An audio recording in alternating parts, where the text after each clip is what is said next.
Hey guys, let's get more news about Lakers, but first, don't forget to subscribe and leave your like. Two former Lakers to reunite with Dwight Howard in Taiwan for Asian tournament. Two former members of Los Angeles Lakers will join their ex-teammate Dwight Howard to compete in the biggest basketball tournament on the Asian continent next month.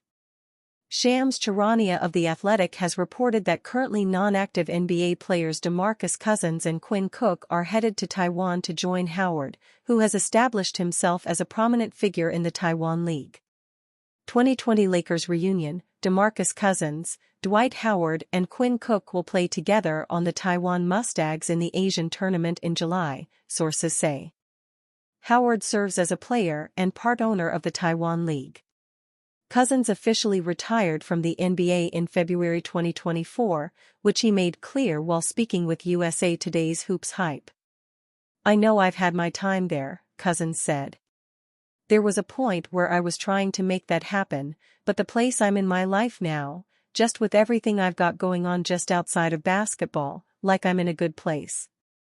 So, like I said, I'm excited for what I have ahead and my future.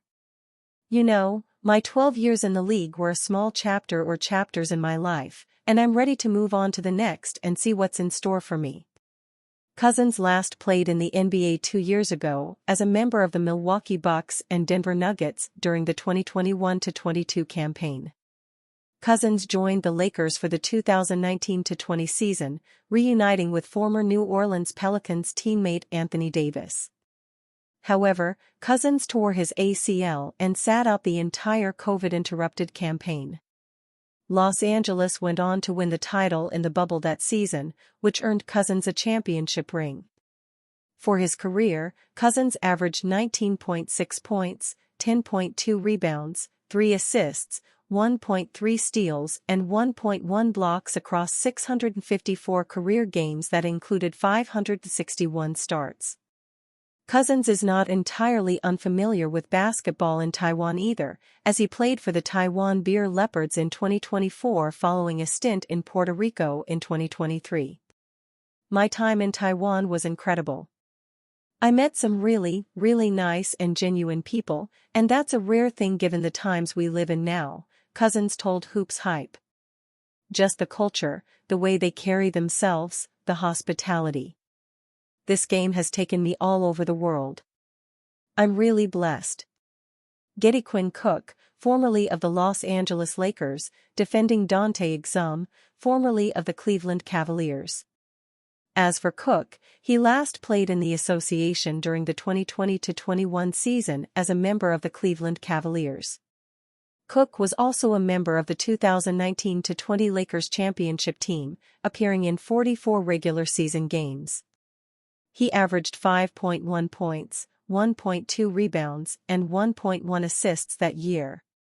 He appeared in 16 games for the Lakers the next season before LA traded him to Cleveland, where the point guard made the final 7 appearances of NBA career. Beyond the title he won in Los Angeles, Cook also won a championship ring as a member of the Golden State Warriors following the 2017-18 campaign. The Lakers are in danger of losing J.J. Redick to the Detroit Pistons. Former NBA sharpshooter has taken an interest in coaching recently, and his name has surfaced as a potential person to fill the vacancies left behind by fired coaches. The Lakers were considered a given to sign J.J., but the latest word on the street suggests that the Pistons could swoop in with an offer that disrupts their plans.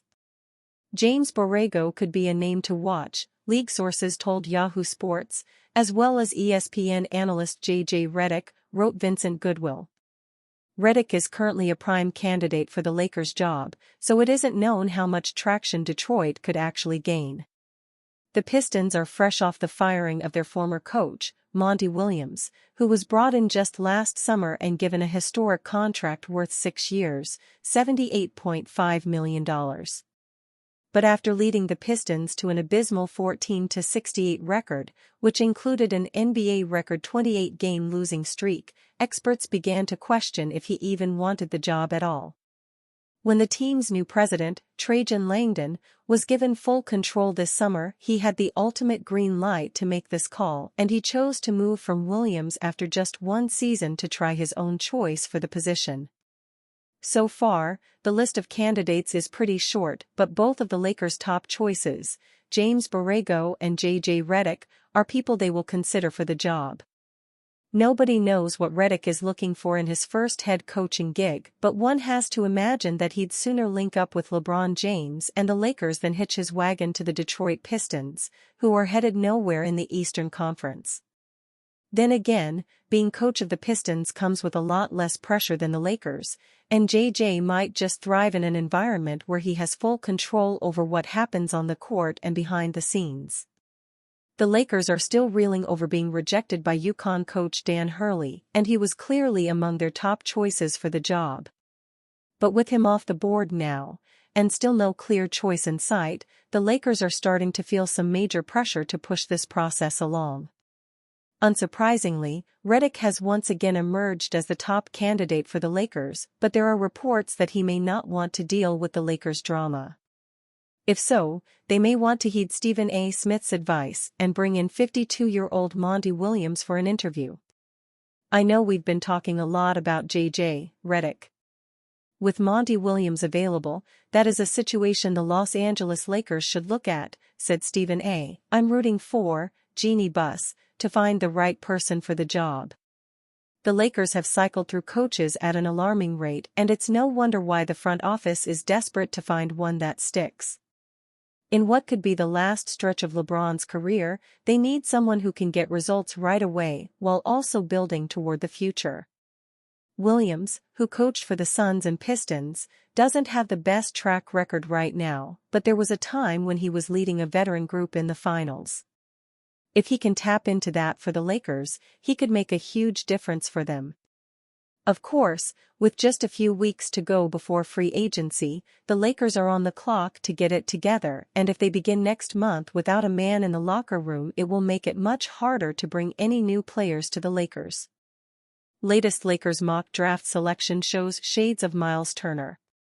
With the number 17 pick in the 2024 NBA draft, the Los Angeles Lakers are hoping to select a player who can help them win now, taking advantage of the twilight of LeBron James' career. The latest mock draft from Kevin O'Connor of The Ringer points towards Indiana sophomore center Kelel Ware, who O'Connor says shows shades of Miles Turner. The Lakers need a player who can compete for minutes right away, and if they're going to succeed, that player will need to both defend in the paint and stretch the floor. Anthony Davis is a superstar at the center spot, making first-team All-Defense and second-team All-NBA, but they need a player who can both complement Davis on the court and provide solid minutes while he sits. Ware is a two-time high school state champion, playing for North Little Rock High School in Arkansas. As a senior, he put up gaudy averages of 20.3 points, 12 rebounds, and 5.7 blocks, earning him an offer to play at the University of Oregon. After playing just 15.8 minutes per game for the Oregon Ducks as a freshman, Ware moved to become the starting center for a Hoosier team that went a respectable 19-14 under coach Mike Woodson.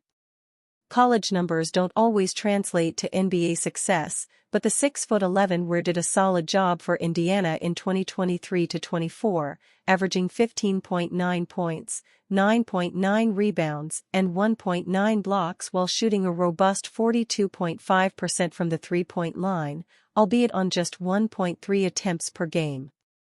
A promising finish to the season elevated Ware's draft stock, as he raised his averages to 19 points, 11.8 rebounds, and 2.8 blocks over his last 9 games of the season. The Turner comparison feels more like wishful thinking as opposed to a legitimate possibility, as Turner was a much better shot blocker in his one college season, 2.6 blocks per game, and has led the NBA twice in blocks per game. And you fan? What do you think of the situation of Kelel Ware? Leave your opinion in the comments.